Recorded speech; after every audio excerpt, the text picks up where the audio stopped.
The Fox and the Hound Hide and Seek. Todd was a lively young fox who lived on a farm. His friend Copper was a long-eared, big-footed hound pup who lived down the road. Todd and Copper did everything together. They swam in the pond. They chased chickens out of the barn. They helped Boomer the woodpecker and Dinky the sparrow hunt for caterpillars.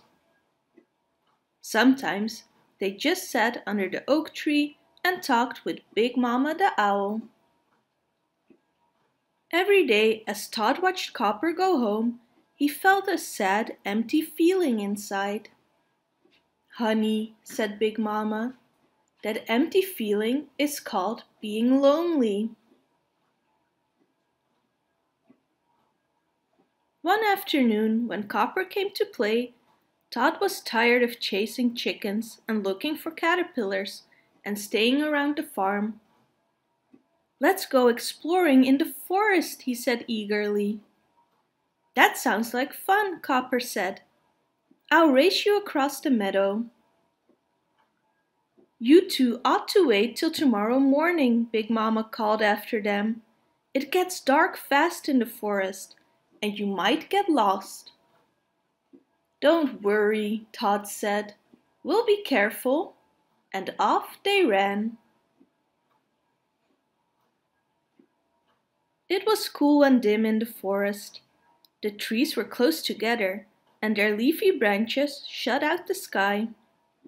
The only sounds were the chirping of birds and the rustling of small animals in the underbrush. "What a good place for hide and seek," cried Todd. "Want to play, Copper? I'll hide, and you look for me." "Okay," said Copper. "I'll find you too." Copper covered his eyes and started counting while Todd looked for a place to hide. "If I stay close by, he's sure to find me," Todd thought. So he ran past trees and mossy rocks and swam across a little stream. Then he ran some more. Finally, he stopped at a hollow tree stump. "This is a perfect place," he thought. "Copper will never find me here." He crawled into the stump and curled up. It was cozy and warm, and Todd was tired from all the running he'd done. Before he knew it, he was fast asleep.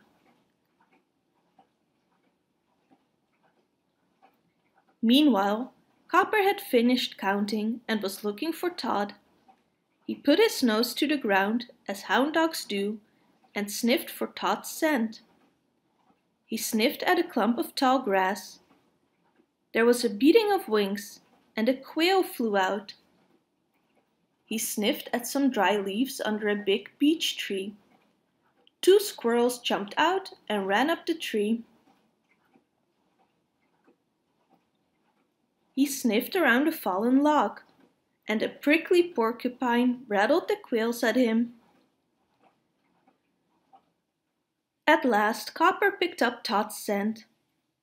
He followed it into the stream, and he swam across. But when he got to the other side and started sniffing again, there was no trace of Todd. Copper began to get worried. "What if it gets dark before I find Todd?" he thought. It was dark when Todd woke up. "Copper didn't find me," he thought as he climbed out of the stump. "Maybe he went home without me. I'll never be able to find my way home by myself." Todd was frightened. Suddenly, he heard something move behind him. He turned around. 2 eyes gleamed in the darkness. "It must be a bear," Todd thought, trembling. "Oh, I wish Copper were here." He was so scared that he began to cry. "Todd, is that you?" a shaky little voice asked. "Copper!" Todd exclaimed. "You found me!" I thought you were a bear." "I'm so glad I found you," Copper said. "I was frightened all by myself in the dark." "So was I," Todd said. "I thought you had gone home and left me here alone." "I wouldn't do that," said Copper. "We're friends. Friends stick together and help each other out." Todd and Copper huddled close to one another to keep warm. "It's not so scary in the forest when you have a friend to keep you company," Todd said. "Everything's easier when you have a friend," said Copper. "Tomorrow morning we'll help each other find the way home."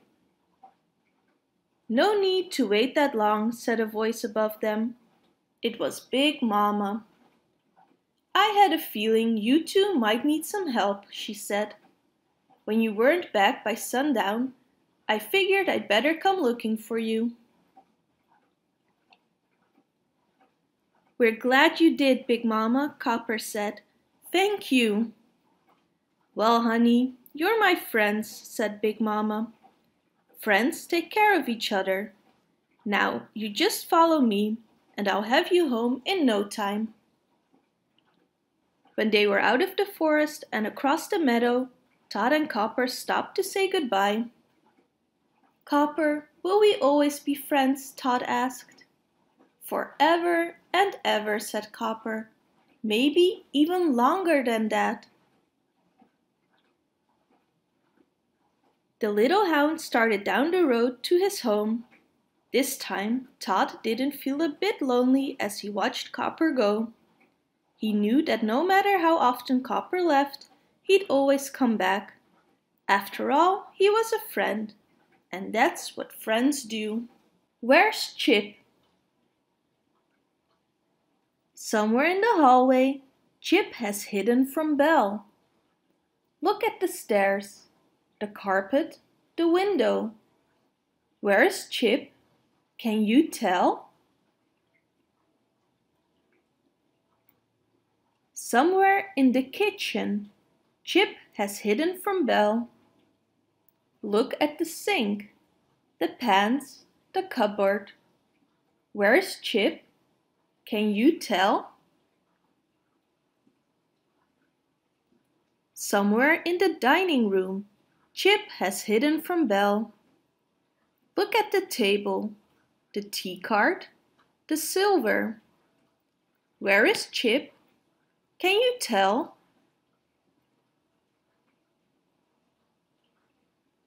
"Somewhere in the living room. Chip has hidden from Belle.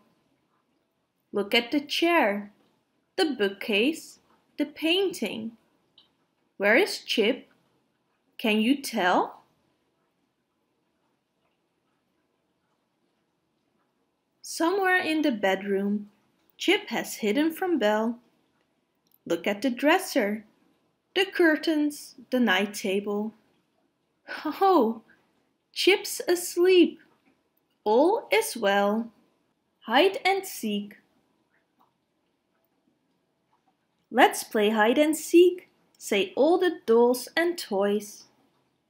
The little blue engine is it. She shuts her eyes and the dolls and toys hide. "Ready or not, here I come," shouts the little blue engine.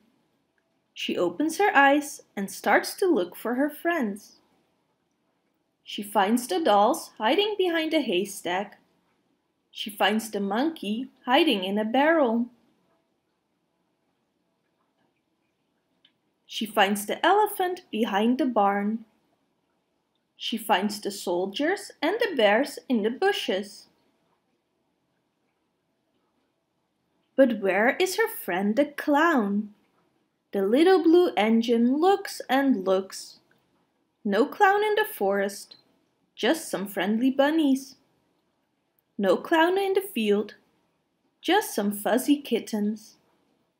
And no clown in the garden, just some fluttery butterflies. Where would a funny clown hide, she thinks. All of a sudden, she stops in her tracks. I think I can find him now, she says. I think I can. I think I can. And she does.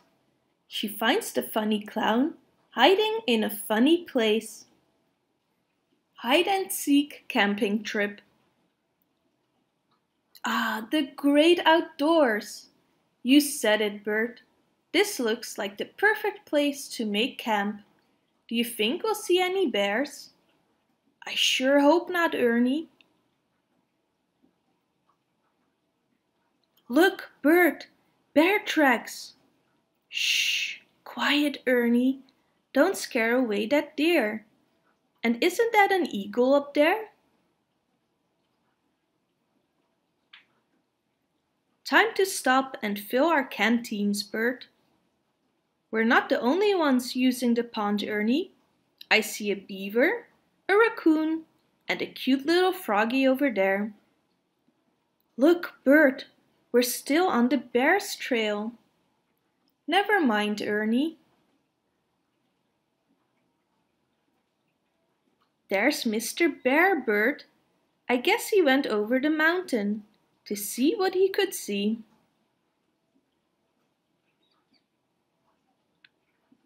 This fresh air sure gives me an appetite. How about you, Bert? I hope I can stay awake for dinner, Ernie. This has been such an exciting day. Good night, Ernie. Good night, Bert. Good night, forest animals.